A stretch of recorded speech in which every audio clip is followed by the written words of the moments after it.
Lubos naman ang pasasalamat ng mga benepisyaryo mula sa iba't ibang lungsod sa Metro Manila na nakatanggap ng mga regalo mula mismo kay Pangulong Ferdinand R. Marcos Jr. sa Luneta.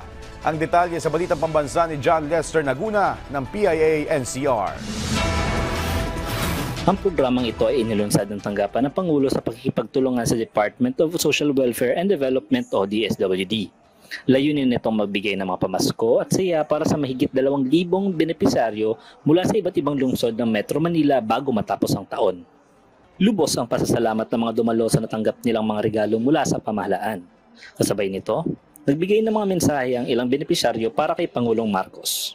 Tulong na ginagawa niya sa mga taong bayan, nagpapasalamat po. Labis po akong nagpapasalamat sa programa ng Pangulo, Ferdinand Marcos Jr. At sana patuloy na maglingkod sa bayan.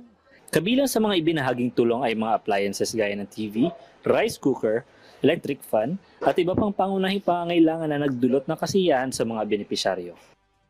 Damang-dama ang diwa ng Pasko sa kasiyahan ng mga benepisyaryo. Isang malinaw na patunay ng taus-pusong malasakit ng pamahalaan para sa bawat Pilipino. Mula rito sa Rizal Park, Manila, ako si John Lester Naguna ng Philippine Information Agency National Capital Region para sa Balitang Pambansa.